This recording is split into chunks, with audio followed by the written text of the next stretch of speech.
Ever wonder how your ability to pay impacts your chances of getting into college? Today we are talking about college admissions policies, from need-blind schools that ignore your finances to need-aware schools that look at your wallet.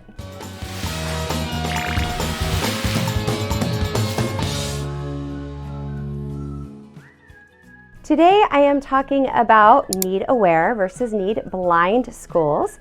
And I want to point out that these are admissions policies. So getting into a school is admissions. Paying for school is financial aid. So different schools have different admissions policies. Let's go into need-blind schools first, since this is the more common of the two. A need-blind schools mean that they will admit students based solely on their merit. So grades, activities, those kinds of things. They do not take the ability to pay into consideration when they are making their admissions decisions. There are advantages and disadvantages of need-blind policies. The first one being diversity. It usually fosters diversity when you have students from all different backgrounds coming together in a need-blind option. And then it's more equitable. You have students getting admitted solely based off of their qualifications, regardless of socioeconomic background. So those two put together, usually you get some more diversity, and of course, students getting admitted on merit. There are also disadvantages of need-based admissions policies. One is the financial constraints it can put on universities. This can be especially if there's a lot of applicants or a lot of students who need aid and there may not be enough to cover it. Or it can put resources such as different departments or student service centers where they may not have enough funding to properly support students. And it can create a lot of competition. A lot of times, and we'll get to this later when we talk about different Ivy Leagues and things and schools that are need-blind in that way, but it can become highly competitive, making it very difficult for the applicant pool to get the kind of resources that they need to make college more affordable. Need-aware admissions policies means that it may take into account your ability to pay before they give you admission to the university. Now, in general, this means that you need to be somewhere between the top 10 to 25% of your class. Depends on the school. A good general rule is if you can be in the top 25% of the class, they usually have some scholarship money. If not, then they may not have the funds, in which case, if it is a need-aware school, they can deny you based off your ability to pay. Now, this doesn't mean that they will. It just means it's a factor and that they may deny you because you do not have the funding to pay for their school and they do not have the scholarship dollars to fund you. It sounds unethical. It's certainly unequitable. Hopefully, need-aware admissions makes a little more sense when I get into what admit-deny is. But before I do that and show you some examples of what this actually looks like in practice, I want to just acknowledge that it is certainly an unequitable system. In a perfect world, I would have all the money in the world and be able to give every student who needed it the chance at a college education without coming into a lot of debt. And this is why I started College Insights. I am one of those students, and I really wish those resources were available to me. I wish I knew back then what I know now, and it's why I do what I do. So I do want to acknowledge that today. I just want to explain to you what these terms mean, that it can be a factor in admission. Again, it isn't necessarily. There's a lot of variables into admission, but today I just wanted to explain what are these terms, because if you understand this, you now have an advantage, because now you can create strategies so you're focusing your time and energy where it's most important to not only get you admission, but to also get the funding that you need. According to NACAC, 42% of private universities are need-aware. But I want to dispel this myth right now because I get it from parents a lot, and they're like, oh, we can't apply to private schools because they're just going to be too expensive. That's a huge myth. Actually, a lot of private schools are cheaper than public universities. They can be about the same cost. They can be a lot more expensive. But I find in general, private schools do try to be pretty on par with public colleges. So it's a great option. I never want parents to ignore the private school option because in general, they tend to be fairly on par, and that can be a really great option for a lot of students. But I want to show you just an instance of, earlier I was talking about some of the disadvantages of need-aware and need-blind policies. And I had said one of the disadvantages that can be from need-blind policies is it can create a lot of competition. And so I wanted to look at the Ivies and Ivy equivalents, like your Stanfords and stuff, that are all private and they're all need-blind. But you're gonna notice these schools, they are need-blind, and they're actually really generous in what they consider like lower income, middle income. It can actually be much cheaper to go to Ivies than even public schools. I have a lot of students who do that. A lot of middle class families, they will cover your full tuition if you get into these universities. So I have students every year that get into different Ivies versus like our local public schools, and it's much cheaper to go to the Ivies because their tuition is covered. So the sticker price on Ivies is insane, but in practice it doesn't look like that, and they're actually very generous with their aid. However, that's because they have these massive endowments. Like I think Harvard's endowment's like well over $1 billion right now. So they have these huge endowments and they have the money to give this funding to students. So they are looking at the best of the best. They are admitting on merit. So to do this, they are looking for those top students. It creates a ton of competition, but they can pick from the best of the best because they have the funding to be able to cover these students regardless of their family's ability to pay. However, in practice, I find the students applying to these highly competitive universities tend to be, I'd say, upper middle class, at least. The reason is because it is so competitive.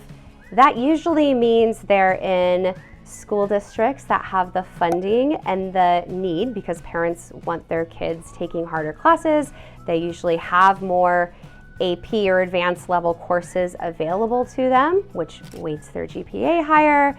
That also means things like tutors and a lot of extracurricular activities. That means, club sports, lots of music lessons, all things that require disposable income to get really, really great at.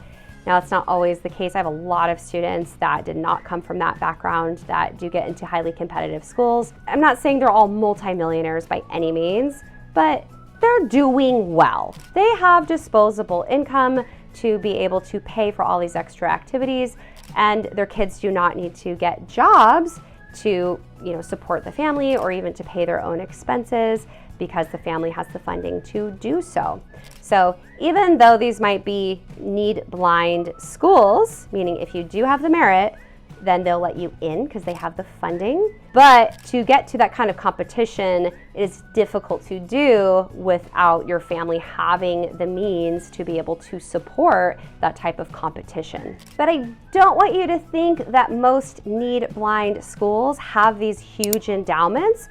Most of them don't. Most need-blind schools are normal-sized schools with regular endowments.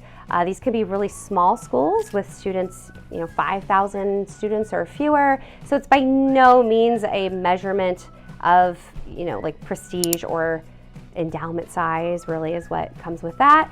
So a lot of these schools are like what you would call like a normal school. They don't have large endowments, and they may also be need blind. So one is not affiliated with the other. Earlier, I said that need-aware admissions may make more sense if you understand what admit-deny is.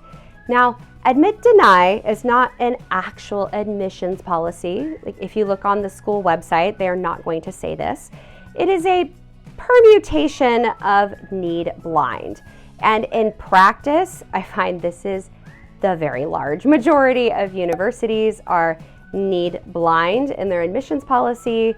In practice, it's admit-deny. So what does this mean? Most colleges do not have the funding to cover every student. So admit-deny means they will admit you based off of your merit, but deny you the funding, meaning that they admit you, you get your acceptance, but you won't be able to afford to go there. These colleges will admit you because you earned your spot. You might be a really good fit for their school and you probably would do really well, but it's also saying that means your grades weren't good enough for you to get the portion of their budget in scholarships. In general, this means that you were not in the top 25% of your class. So if you are needing funding for school, it's very important, those grades become very important, that you are in the top 25% of their class. This may mean to get funding that you need to go to like a lower level school that maybe you wouldn't want to go to under normal circumstances, but that also means that they might have the funding for you, because if you are in their top 25% of the class, they'll usually give you more of their scholarship dollars versus going to a school where it's very competitive for you, where you might be top 25% at one school, but in the bottom 25% at a different school, meaning if you're in the bottom 25% of their class, they may not have the funding for you and they will deny you, i.e. they admit you because you had the merit, but you're in the bottom 25% of the class, or at least not in the top 25, and therefore you don't get the funding and they know that you can't afford that, but you'll still get an acceptance. Now that you understand admit, deny, maybe need aware makes a little bit more sense. From their perspective, why admit, deny? They know that you're not going to be able to afford to go there, and they don't have the funding to subsidize your cost through scholarships. So from their perspective, why waste your time and hope with an offer of acceptance? Or worse, I see parents do this all the time, is sacrifice their own retirement, and they take out these huge parent loans going into a lot of debt so that their kids can go to this dream school that really just denied them. In essence, the school is saying, we don't have the funding to properly support you. Maybe another college that does have the funding to support you can give you more than we can, which hopefully is reducing the parent loan issue that has been going on for many years, and many people not being able to retire or spending way too much money, taking out HELOCs and things against their homes and other assets to pay for these schools. So that is kind of how the need-aware admissions started and why a lot of schools practice it. Understanding need-aware and need-blind and admit-deny admissions hopefully sheds a light on why you hear some of these crazy stories of why this student had lower credentials and got into this school, and this other student who had better credentials didn't get into that school. Sometimes that is because the school may be need-aware. Although that's not all the time. There are so many factors that go into admissions policies, but sometimes that's the reason. I realize that these policies can make some people nervous, upset, scared, all these emotions, but I hope you realize that this actually puts you in a very powerful position, because now you can create a strategy that puts you at a good school, that's a great fit, that you'd be successful at, but also is affordable for your family situation, which obviously depends on every family. But this knowledge puts you in a really great position to create these kinds of strategies so that you can have that going into the process and it becomes a little less mysterious. Need-aware, need-blind, admit-deny. I know I threw a lot of new terms at you today. The world of college admissions is a complex one, but the world of financial aid is a world completely different. If you're wanting to learn more about financial aid, I'm going to give away today my Financial Aid 101, which will go through what financial aid is, the 4 different types of financial aid, and how you can get this funding to make college affordable for your family. If you need more financial aid information and want to learn more about this, you can get the link in the description, and that will be in your inbox.